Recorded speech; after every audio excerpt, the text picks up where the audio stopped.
World trade centre തകർന്നു വീണിട്ട് 25 വർഷം. അതിൻ്റെ 25ാം വാർഷികം ഈ സെപ്റ്റംബർ 11 ആചരിക്കുന്നു. അതിനിടയിൽ അതൊരു രാഷ്ട്രീയ വിവാദം കൂടി ഉയർന്നു വന്നിരിക്കുന്നു. അതാണ് ശ്രദ്ധേയമായിട്ടുള്ള കാര്യം. ഈ വേൾഡ് ട്രേഡ് സെൻറ്ററിൽ ഇവിടെ 2700 പേരാണ് കൊല്ലപ്പെട്ടത്. കുറച്ച് പേര്, ബാക്കിയുള്ളവർ പെൻറ്റഗണിലും അതുപോലെ തന്നെ പെൻസിൽവേനിയയിൽ ഷാങ്ക്വില്ലിൽ അവിടെ വിമാനം തകർന്നു വീണും ബാക്കിയുള്ളവർ, അങ്ങനെ മൊത്തം ഏകദേശം 3000 പേരാണ് അന്ന് മരിച്ചത്. അപ്പോൾ അതുകൊണ്ട് തന്നെ ഏറ്റവും പവിത്രമായിട്ട് അമേരിക്ക ആചരിക്കുന്ന ഒരു ദിനമാണത്. അവിടെയാണ് ഒരു ചെറിയൊരു രാഷ്ട്രീയ പ്രശ്നം വന്നിരിക്കുന്നത്. ഈ 2700 പേര് ഇവിടെ മരിച്ചതിൽ ഇപ്പോഴും 1200 പേരുടെ അവശിഷ്ടങ്ങളെല്ലാം മെഡിക്കൽ എക്സാമിനറുടെ ഓഫീസിൽ കാത്തുവെച്ചിട്ടുണ്ട്. അത് ഇതുവരെയും ഐഡൻറ്റിഫൈ ചെയ്യാൻ കഴിഞ്ഞിട്ടില്ല. അപ്പോൾ എന്ന് പറഞ്ഞാൽ അവരുടെ ബന്ധുക്കൾക്ക് അവരുടെ ശരീരാവശിഷ്ടങ്ങളൊന്നും കിട്ടിയിട്ടില്ല.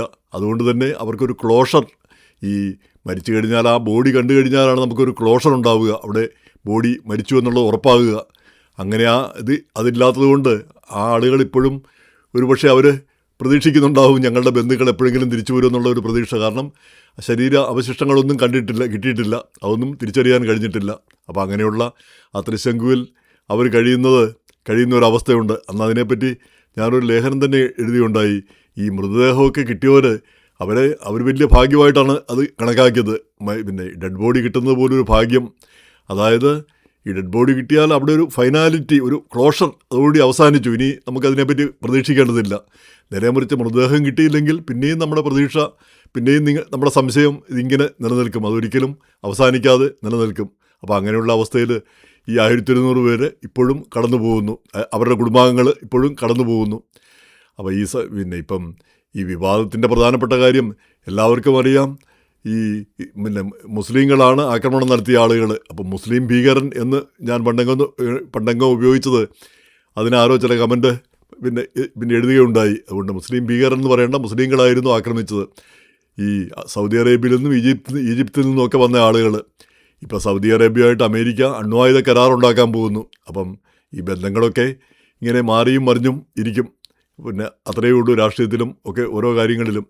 എന്തായാലും പിന്നെ അങ്ങനെ ഇസ്ലാമിക ഭീകരർ എന്ന് തന്നെ പറയാം. അവർ വന്നു ആക്രമിച്ചു, ഇത്രയും പേര് കൊല്ലപ്പെട്ടു. അപ്പം അങ്ങനെയുള്ള ഒരു സംഭവത്തിൻ്റെ 25ാം വാർഷികം ആചരിക്കുമ്പോൾ ഈ Mamdani city mayor Zohran Mamdani പങ്കെടുക്കുന്നു. അപ്പോൾ മേയർ ഒരു ഇസ്ലാമായതല്ല അവരെ പിന്നെ ഒരു വിഭാഗം ആളുകളെ പ്രകോപിപ്പിക്കുന്നത്.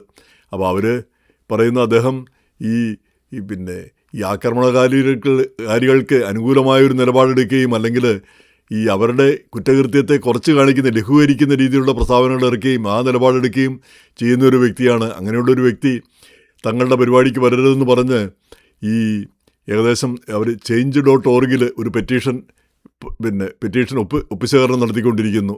ഏതാണ്ട് 1200 പേരിൽ കൂടുതൽ അതിലൊപ്പിട്ടു. അതിലൊട്ടേറെ പേര് ഈ മരിച്ചവരുടെ കുടുംബാംഗങ്ങളാണ്. അപ്പോൾ ഇങ്ങനെയൊരു ചടങ്ങിൽ മേയർ വരാൻ പാടില്ല, മേയർ വരേണ്ടതില്ല എന്നാണ് അവർ പറയുന്നത്.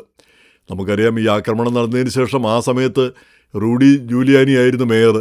അദ്ദേഹമാണ് വളരെ വളരെ എഫക്റ്റീവായിട്ട് വളരെ മികച്ച രീതിയിൽ ആ ക്രൈസിസിനെ നേരിടാനായിട്ട് അദ്ദേഹത്തിന് കഴിഞ്ഞു. അന്ന് സിറ്റിക്ക് നിസ്സഹായമായ ഒരവസ്ഥയിലായിരുന്നു സിറ്റി. ആ സിറ്റിക്ക് ഒരു ഉത്സാഹവും ഉണർവും ഒക്കെ കൊടുക്കുന്നതിന് അദ്ദേഹത്തിൻ്റെ നേതൃത്വത്തിന് കഴിഞ്ഞു എന്നുള്ളത് തർക്കമറ്റ ഒരു കാര്യമാണ്. പിന്നീട് അടുത്ത മേയർ ബ്ലൂംബെർഗിൻ്റെ കാലത്താണ് ആ പുനർനിർമ്മാണമൊക്കെ പൂർണ്ണമാകുന്നത്. അപ്പോൾ അങ്ങനെയാണ് അതിൻ്റെ ചരിത്രം ഇരിക്കുന്നത്. മേയർക്കപ്പം വലിയ പ്രാധാന്യമാണ് ന്യൂയോർക്ക് സിറ്റിയിലുള്ളത്. അപ്പം അങ്ങനെയുള്ളൊരു സാഹചര്യത്തിലാണ് ഇങ്ങനെയുള്ളൊരു ചടങ്ങിലേക്കും മാംദാനി വേണ്ട എന്ന് പറയുന്നത്. എന്നാൽ ഏതായാലും മാംദാനി പറയുന്നത് അദ്ദേഹം പങ്കെടുക്കുമെന്നാണ് അദ്ദേഹം പറഞ്ഞിരിക്കുന്നത്. അപ്പം പ്രസിഡൻറ്റ്, വൈസ് പ്രസിഡൻറ്റ്, ഗവർണർ, പിന്നെ മേയർ, ഇങ്ങനെ ഇത്രയും പേരൊക്കെയാണ് ഈ ചടങ്ങുകളിൽ സാധാരണയായിട്ട് പങ്കെടുക്കുന്നത്. നമുക്കറിയാം അവിടെ സന്ദർശിച്ചിട്ടുള്ളവർക്കറിയാം, അവിടെ ആ റിഫ്ലക്റ്റിംഗ് പൂൾ, 2 പൂൾ, അതിൽ ഈ മരിച്ചവരുടെ എല്ലാം പേരുകൾ എഴുതി വെച്ചിട്ടുണ്ട്. അതുപോലെ തന്നെ ആ 9/11 മ്യൂസിയം അവരാണത് ആ അനുസ്മരണ ചടങ്ങ് സംഘടിപ്പിക്കുന്നത്. അപ്പം എല്ലാ വർഷവും ധാരാളം പേര് അതിൽ പങ്കെടുക്കുന്നതാണ്. പ്രത്യേകിച്ച് ബന്ധുക്കൾ ഈ മരിച്ചവരുടെ എല്ലാം പേരുകൾ അന്ന് വായിക്കുന്നു. അത് TV എല്ലാം അത് പിന്നെ കാണിക്കുകയും ചെയ്യുന്നു. അങ്ങനെ അത് ഫുൾ ടൈം റിപ്പോർട്ട് ചെയ്യുകയും ചെയ്യുന്ന ഒരു പരിപാടിയുണ്ട്. ഇക്കൊല്ലം പ്രത്യേകിച്ച് 25ാം വാർഷികം എന്ന നിലയിൽ അതിന് വലിയ പ്രാധാന്യവുമുണ്ട്. എന്തായാലും ഇതിലൊരു രാഷ്ട്രീയം വന്നു എന്നുള്ളതിൽ ഖേദകരമാണെന്നാണ് ഈ 9/11 അധികൃതരൊക്കെ പറയുന്നത് ഇതിൽ രാഷ്ട്രീയമൊന്നുമില്ല, ഇങ്ങനെ അത് വളരെ പവിത്രമായൊരു ദിവസത്തിന് രാഷ്ട്രീയം കൊണ്ടുവരേണ്ട ഒരു കാര്യവുമില്ല എന്ന്.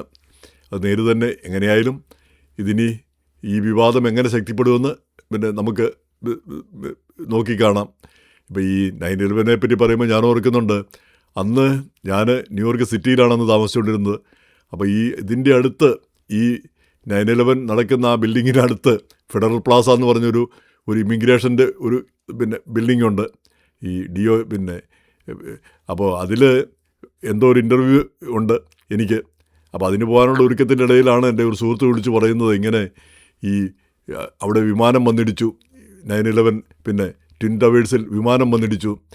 ഞാൻ പറഞ്ഞത് സാരമില്ലായിരിക്കും, കാരണം 1947 ഈ വേൾഡ് നമ്മുടെ എംപയർ സ്റ്റേറ്റ് ബിൽഡിങ്ങിലൊരു വിമാനം വന്നിടിച്ചതാണ്. പക്ഷേ കെട്ടിടത്തിന് കാര്യമായ കേടുപാടുകളൊന്നും ഉണ്ടായില്ല. അപ്പോൾ അതുപോലെ വല്ല എന്തെങ്കിലും വിമാനം ചെറിയ സംഭവമായിരിക്കും എന്നാണ് ഞാനും കരുതിയിരുന്നത്. എന്നാൽ അങ്ങനെയല്ലാന്ന് പെട്ടെന്ന് തന്നെ മനസ്സിലായി.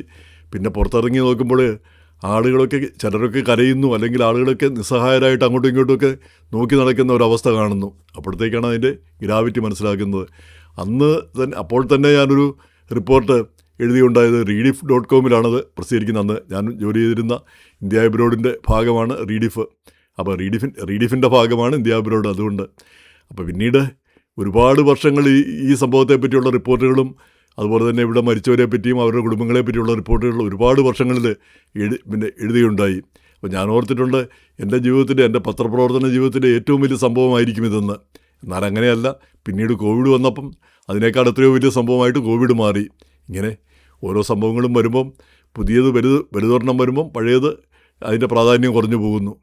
എങ്ങനെയായിരുന്നാലും ഇങ്ങനൊരു വിവാദം ഈ സമയത്തുണ്ടായതൊരു ഖേദകരമെന്ന് പറയാനില്ല, ആളുകൾക്ക് അഭിപ്രായം പറയാം എന്നല്ലാതെ അതിനൊരു പ്രസക്തി, അതൊരു വലിയ വിവാദമാക്കേണ്ട കാര്യമില്ല എന്ന് തോന്നിപ്പോകുന്നു.